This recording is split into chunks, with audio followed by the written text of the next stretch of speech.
Here's John.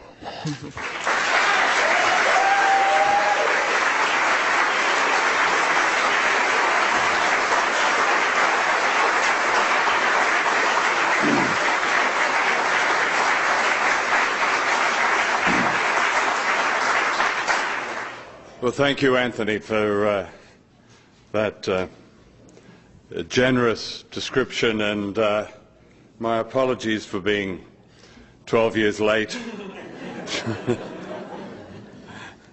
I'm not sure it's 12 years, but I've wanted to come for a very long time, and it's just so pleasing for me to be here. I'd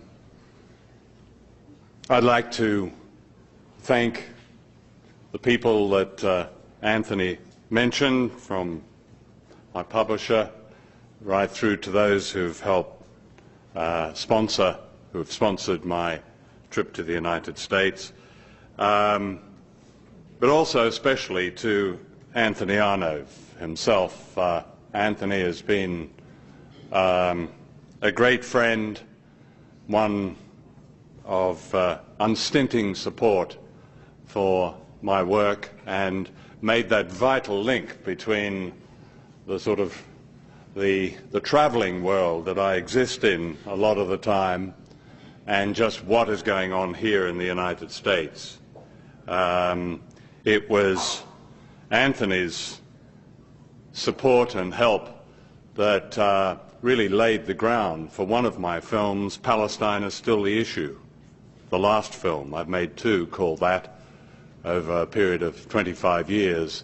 And the last one, because I hadn't been to Palestine for some time, it was Anthony who introduced me to some wonderful people like Ilan Pappé. So thank you, Anthony. Well, the title of this talk is Freedom Next Time, which of course is the title of the book, and the book is meant as an antidote to the propaganda that's so often disguised as journalism. And so I thought I would talk today about journalism, about war by journalism, propaganda and silence, and how that silence might be broken. Edward Bernays, the so-called father of public relations, wrote about an invisible government which is the true ruling power of our country. He was referring to journalism, the media.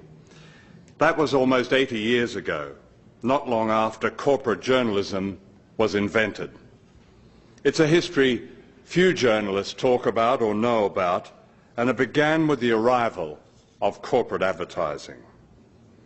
As the new corporations began taking over the press, something called professional journalism was invented. To attract big advertisers, the new corporate press had to appear respectable, pillars of the establishment, objective, impartial, balanced. The first schools of journalism were set up, and a mythology of liberal neutrality was spun around the professional journalist. The right to freedom of expression was associated with the new media and with the great corporations, and the whole thing was, as Robert McChesney put it so well, entirely bogus.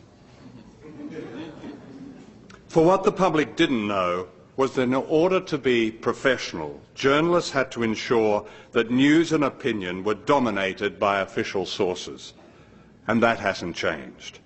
Go through the New York Times on any day and check the sources of the main political stories, domestic and foreign. You'll find they're dominated by governments and other establishment interests.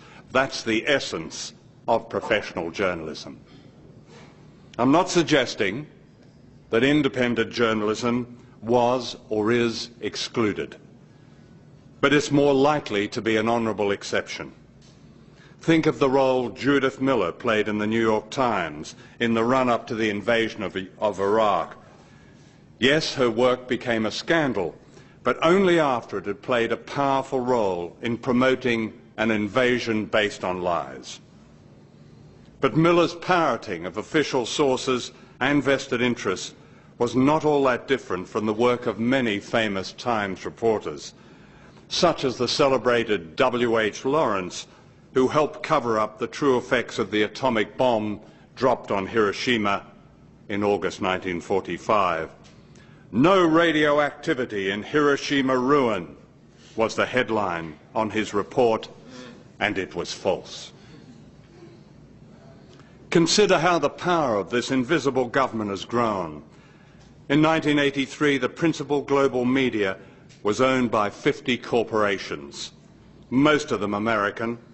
In 2002, this had fallen to just 9 corporations. Today, it's probably about 5. Rupert Murdoch has predicted that there will be just 3 global media giants, and his company will be one of them. This concentration of power is not exclusive, of course, to the United States. The BBC has announced it's expanding its broadcasts to the United States because it believes Americans want principled, objective, neutral journalism, for which the BBC is famous. They've launched BBC America. You may have seen the advertising. The BBC began in 1922, just before the corporate press began in America. Its founder was Lord John Reith, who believed that impartiality and objectivity were the essence of professionalism.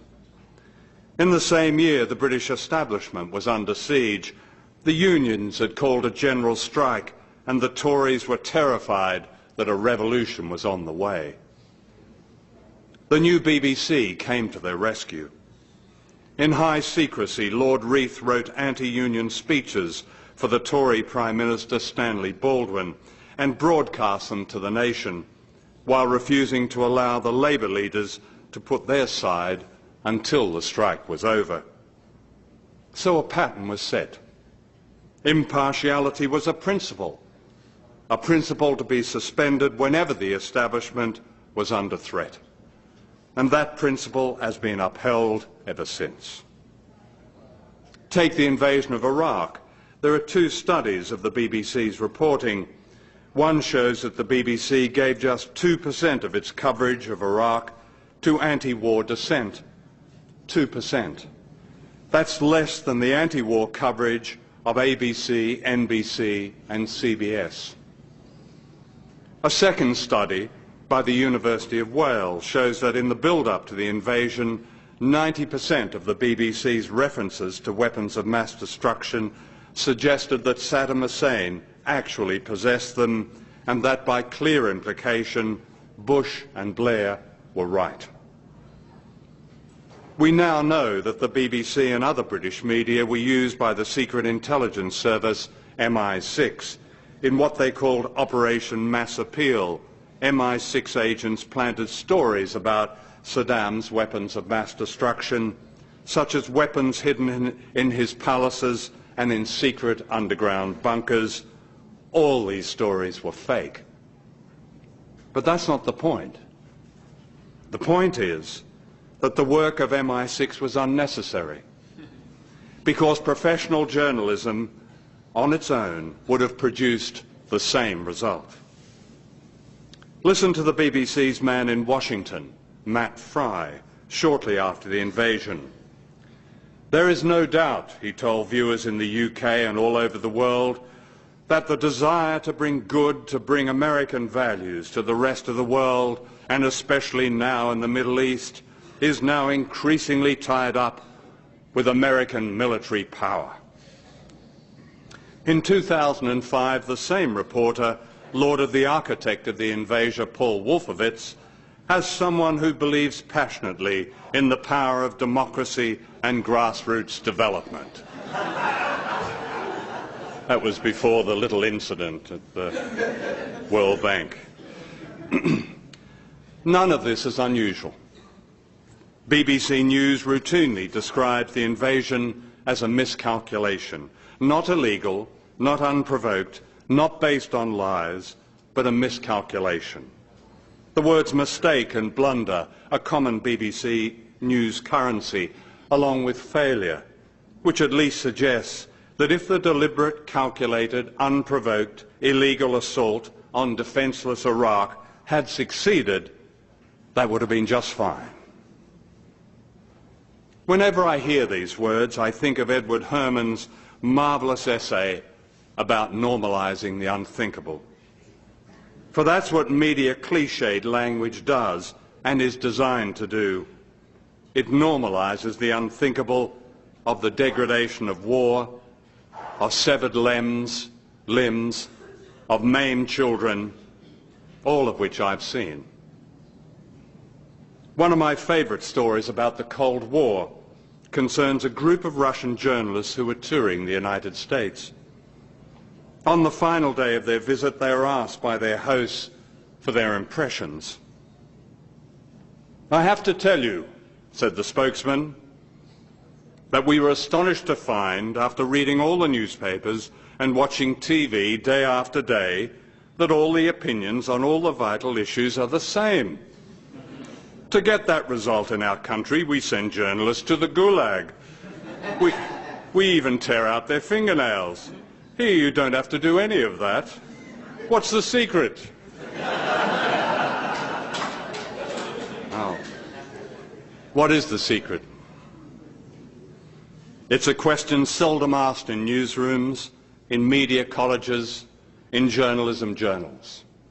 And yet the answer to that question is critical to the lives of millions of people. On August the 24th last year, the New York Times declared this in an editorial: "If we had known then what we know now, the invasion of Iraq would have been stopped by a popular outcry." Unquote. This amazing admission was saying, in effect, that journalists had betrayed the public by not doing their job and by accepting and amplifying and echoing the lives of Bush and his gang instead of challenging and exposing them. What the Times didn't say was that had that paper and the rest of the media exposed the lies, up to 1 million people might be alive today. That's the belief now of a number of senior establishment journalists. Few of them, they've spoken to me about it, few of them will say it in public. Ironically, I began to understand how censorship worked in so-called free societies when I reported from totalitarian societies. During the 1970s, I filmed secretly in Czechoslovakia, then a Stalinist dictatorship. I interviewed members of the dissident group Charter 77, including the novelist Zdeněk Urbánek, and this is what he told me. I quote him: "In dictatorships, we are more fortunate than you in the West in one respect. We believe nothing of what we read in the newspapers and nothing of what we watch on television because we know it's propaganda and lies."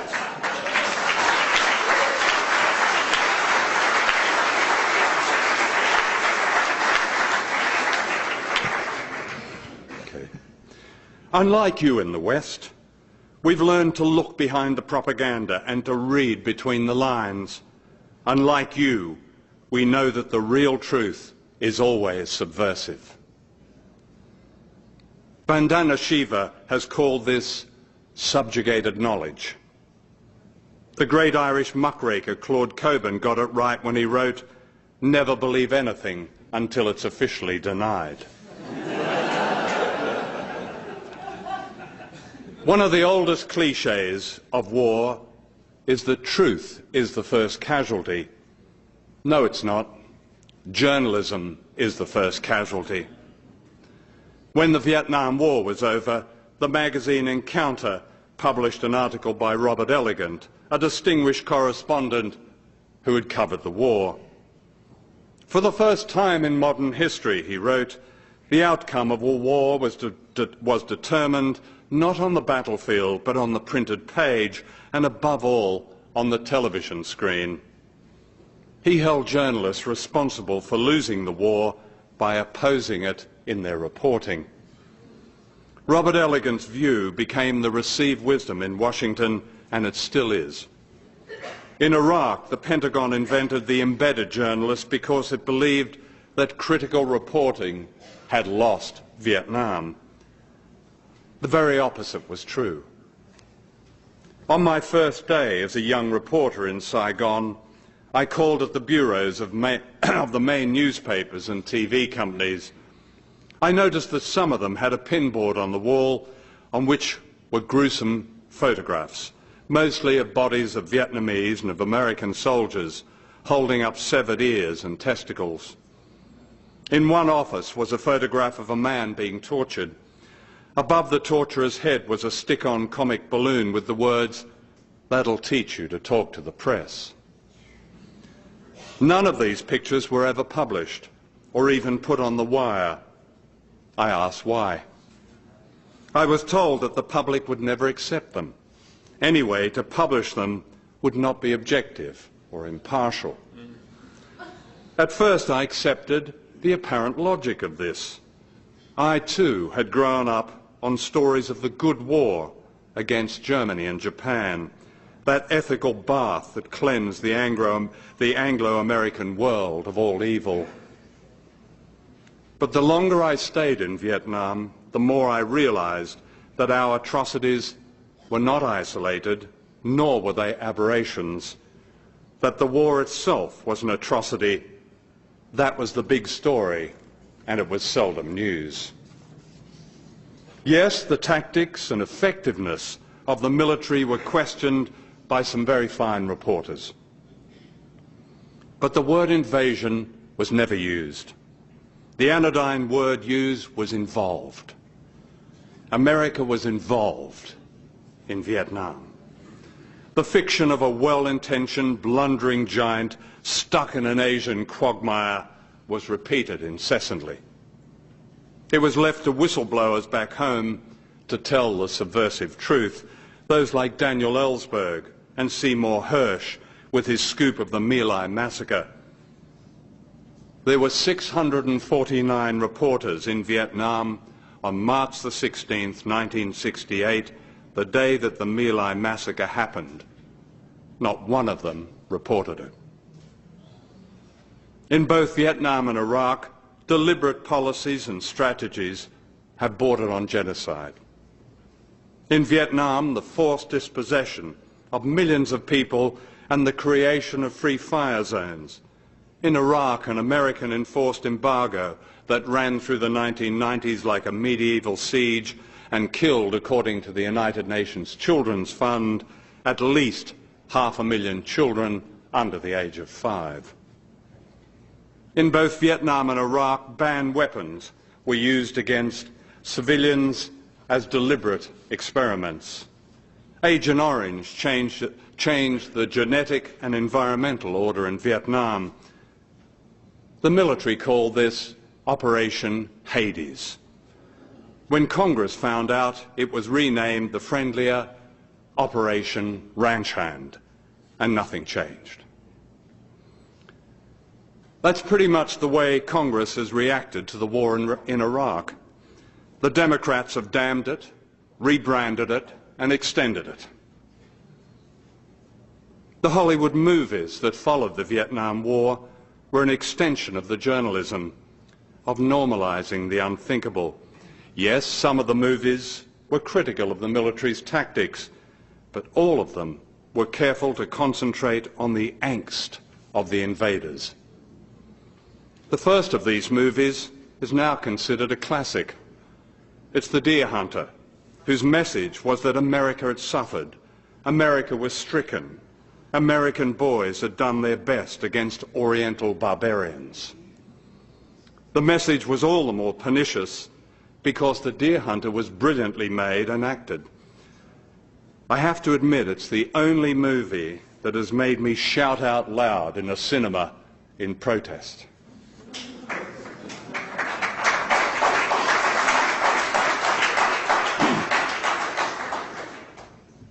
Oliver Stone's acclaimed movie Platoon was said to be anti-war, and it did show glimpses of the Vietnamese as human beings, but it also promoted, above all, the American invader as victim. I wasn't going to mention the Green Berets when I sat down to write this, until I read the other day that John Wayne was the most influential movie star who ever lived. I saw the Green Berets starring John Wayne on a Saturday night in 1968 in Montgomery, Alabama. I was down there to interview the then infamous Governor, George Wallace. And I'd just come back from Vietnam, and I couldn't believe how absurd this movie was. So I laughed out loud. I laughed and laughed. And it wasn't long before the atmosphere around me grew very cold. My companion, who'd been a freedom rider in the South, whispered, "Let's get the hell out of here and run, and run like hell." Well, we were chased all the way back to our hotel. But I doubt if any of my pursuers were aware that John Wayne, their hero, had lied so that he wouldn't have to fight in World War II. And yet the phony role model of Wayne sent thousands of young Americans to their deaths in Vietnam, with the notable exceptions of George W. Bush and Dick Cheney.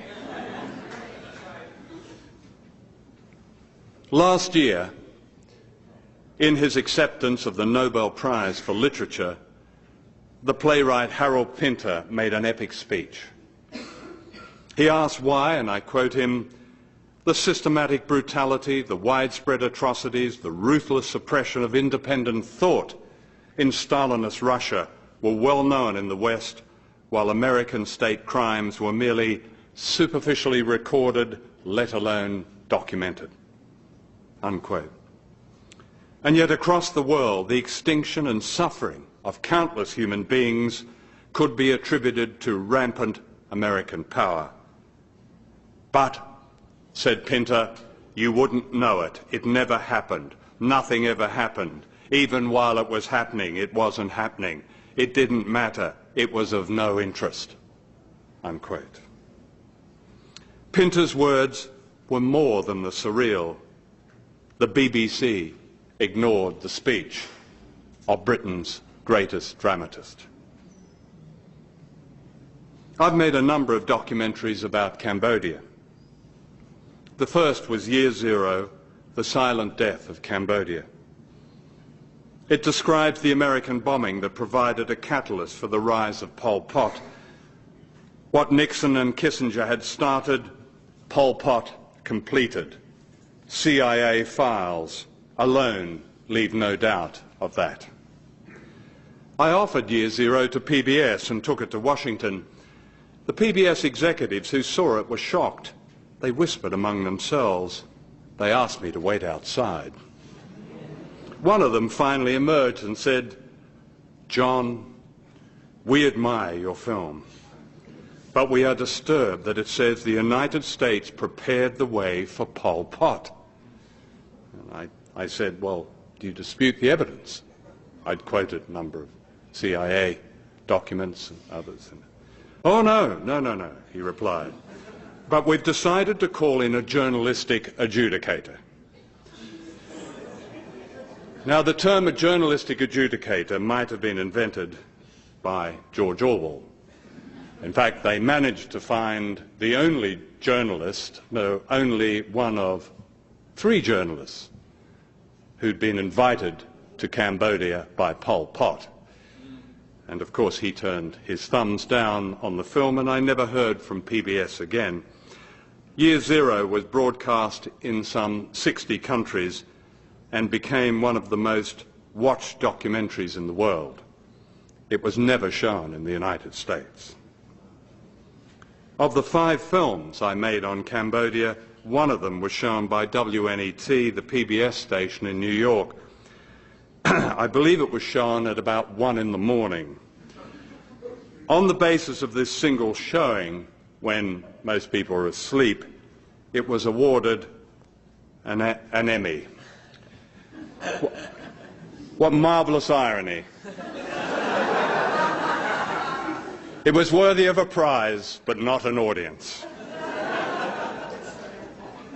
Harold Pinter's subversive truth, I believe, was that he made the connection between imperialism and fascism and described a battle for history that's almost never reported.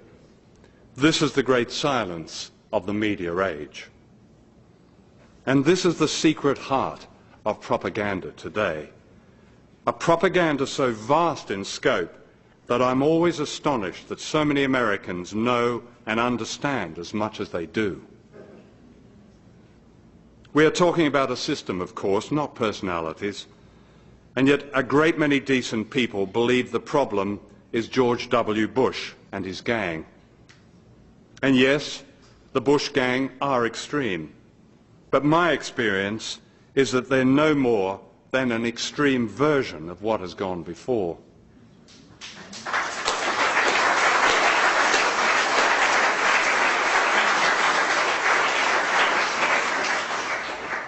In my lifetime, more wars have been started by Liberal Democrats than by Republicans.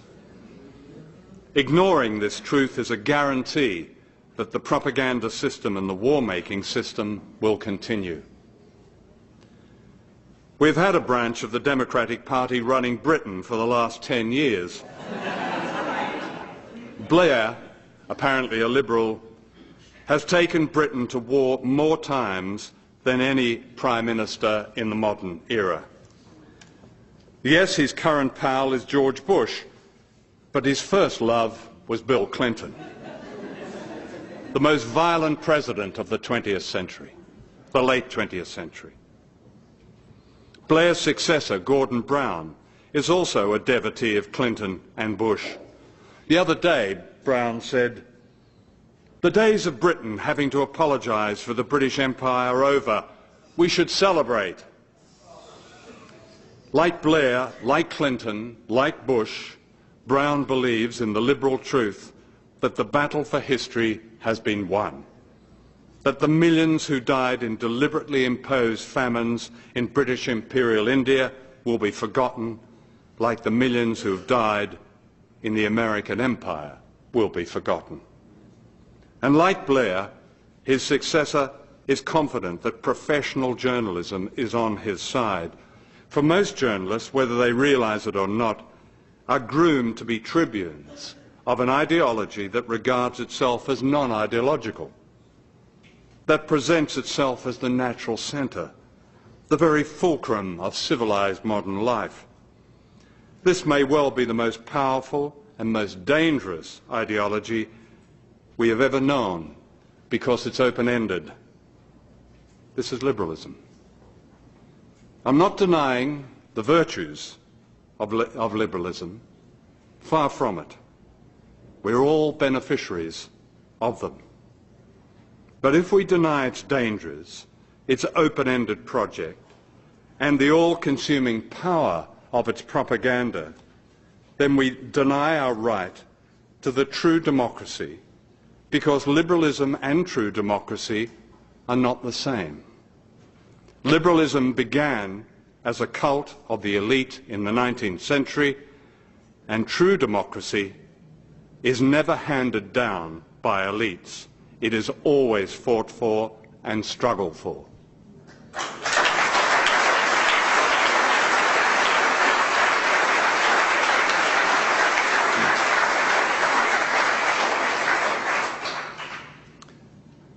A senior member of the anti-war coalition, United for Peace and Justice, said recently, and I quote her, "The Democrats are using the politics of reality," unquote.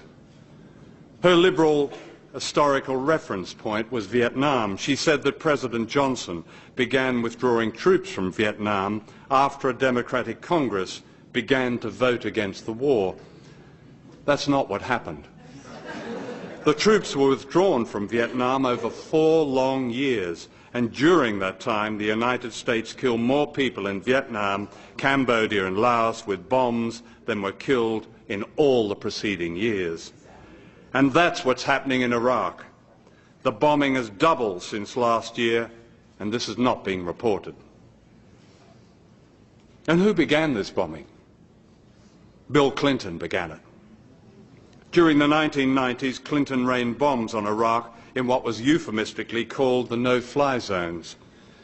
At the same time, he imposed a medieval siege called economic sanctions, killing, as I've mentioned, perhaps 1 million people, including the documented figure of 500,000 children.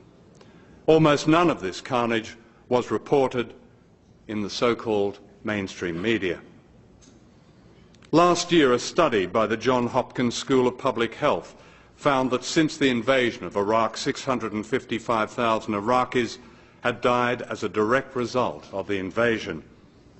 Official documents show that the Blair government knew this figure to be credible. In February, Les Roberts, the author of the report, said the figure was equal to the figure of deaths in the Fordham University study of the Rwandan genocide. The media response to Roberts' shocking revelation was silence. What may well be the greatest episode of organised killing for a generation, in Harold Pinter's words, did not happen. It didn't matter. Many people who regard themselves on the left supported Bush's attack on Afghanistan. That the CIA had supported Osama bin Laden was ignored, that the Clinton administration had secretly backed the Taliban, even giving them high-level briefings of the CIA, is virtually unknown in the United States. The Taliban were secret partners with the oil giant Unocal in building an oil pipeline across Afghanistan. And when a Clinton official was reminded that the Taliban persecuted women, he said, "We can live with that." There is compelling evidence that Bush decided to attack Afghanistan not as a result of 9/11, but 2 months earlier in July 2001. This is virtually unknown in the United States, publicly, like the scale of civilian casualties in Afghanistan.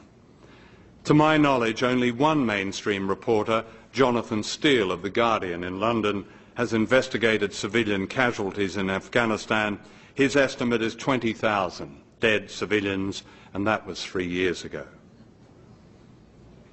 The enduring tragedy of Palestine is due in great part to the silence and compliance of the so-called liberal left. Hamas is described repeatedly as sworn to the destruction of Israel. The New York Times, Associated Press, the Boston Globe, take your pick. They'll all use this line as a standard disclaimer, and it's false. That Hamas has called for a 10-year ceasefire is almost never reported. Even more important, that Hamas has undergone an historic ideological shift in the last few years, which amounts to a recognition of what it calls the reality of Israel, is virtually unknown. And that Israel is sworn to the destruction of Palestine is unspeakable. There is a pioneering study done by Glasgow University on the reporting of Palestine. They interviewed young people who watch TV news in Britain. More than 90% thought the illegal settlers were Palestinian. The more they watched, the less they knew, in Danny Schechter's famous phrase. The current, most dangerous silence is over nuclear weapons and the return of the Cold War. The Russians understand clearly that the so-called American defense shield in Eastern Europe is designed to subjugate and humiliate them. Yet the front pages here talk about Putin starting a new Cold War, and there is silence about the development of an entirely new American nuclear system called Reliable Weapons replacement RRW, which is designed to blur the distinction between conventional war and nuclear war, a long-held ambition. In the meantime, Iran is being softened up, with the liberal media playing almost the same role it played before the Iraq invasion. And as for the Democrats, look at how Barack Obama has become the voice of the Council on Foreign Relations, one of the propaganda organs of the old liberal Washington establishment. Obama writes that he wants the troops home, and I quote, "We must not rule out military force against long-standing adversaries such as Iran and Syria," unquote. Listen to this from the liberal Obama, and I quote, "At moment of great peril in the past century, our leaders ensured that America, by deed and by example, led and lifted the world, that we stood for and fought for the freedom sought by billions of people beyond our borders," unquote. You know, that's the nub of the propaganda, the brainwashing, if you like, that seeps into the lives of every American, and many of us who are not Americans. From right to left, secular to God-fearing. What so few people know is that in the last half-century, United States administrations have overthrown 50 governments, many of them democracies. In the process, 30 countries have been attacked and bombed with the loss of countless lives. Bush bashing is all very well and is justified. But the moment we begin to accept the siren call of the Democrats' drivel about standing up and fighting for freedom sought by billions, the battle for history is lost and we ourselves are silenced. So what should we do?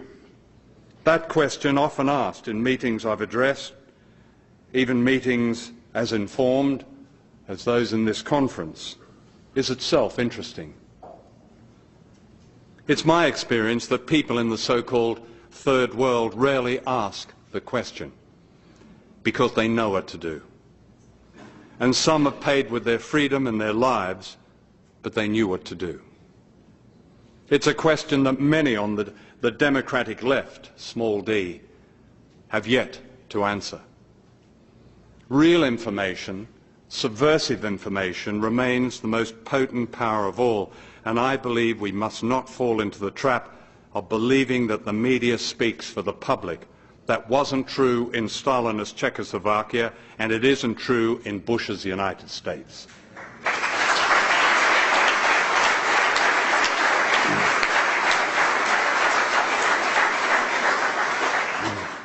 In all the years I've been a journalist, I've never known public consciousness to have risen as fast as it's rising today. Yes, its direction and shape is unclear, partly because people are now deeply suspicious of political alternatives and because the Democratic Party has succeeded in seducing and dividing the electoral left. And yet this growing critical public awareness is all the more remarkable when you consider the sheer scale of indoctrination, the mythology of a superior way of life, and the current manufactured state of fear. Why did the New York Times come clean in that editorial last year? Not because it opposes Bush's wars. Look at the coverage of Iran. That editorial was a rare acknowledgement that the public were beginning to see the concealed role of the media, that people were beginning to read between the lines. If Iran is attacked, the reaction and the upheaval cannot be predicted. The National Security and Homeland Security Presidential Directive gives Bush power over all facets of government in an emergency. It's not unlikely the Constitution will be suspended, the laws to round up hundreds of thousands of so-called terrorists and enemy combatants are already on the books. That's not paranoia to be understanding of that. I believe that these dangers are understood by the public, who have come a long way since 9/11, and a long way since the propaganda that linked Saddam Hussein to Al-Qaeda. That's why they voted for the Democrats last November, only to be betrayed. But they need truth. And journalists ought to be agents of truth, not the courtiers of power. I believe a fifth estate is possible, the product of a people's movement that monitors, deconstructs and counters the media, the corporate media. In every university, in every media college, in every newsroom, teachers of journalism and journalists themselves need to ask themselves about the part they now play in the bloodshed in the name of a bogus objectivity. Such a movement within the media could herald a perestroika of a kind we've never known. This is all possible. Silences can be broken. In Britain, the National Union of Journalists has undergone a radical change and has called for a boycott of Israel. The website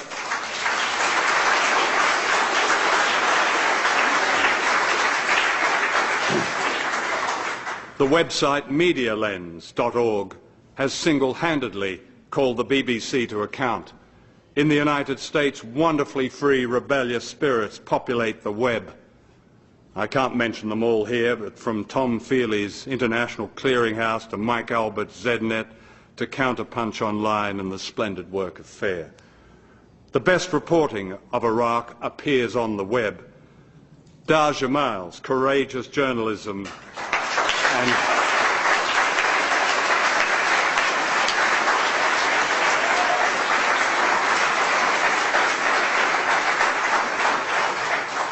and citizen reporters like Joe Wilding, who reported the siege of Fallujah from inside the city. In Venezuela, Greg Wilpert's investigations turned back much of the virulent propaganda now aimed at Hugo Chavez. Make no mistake, it's the threat of freedom of speech for the majority in Venezuela. It's a threat of freedom of speech for the majority in Venezuela that lies behind the campaign in the West on behalf of the corrupt RCTV. The challenge for the rest of us is to lift this subjugated knowledge from out of the underground and take it to ordinary people. We need to make haste. Liberal democracy is moving to a form of corporate dictatorship. This is an historic shift, and the media must not be allowed to be its facade, but itself made into a popular, burning issue and subjected to direct action. That great whistleblower, Tom Paine, warned that if the majority of the people were denied the truth and the ideas of truth, it was time to storm what he called the Bastille of words. That time is now. Thank you.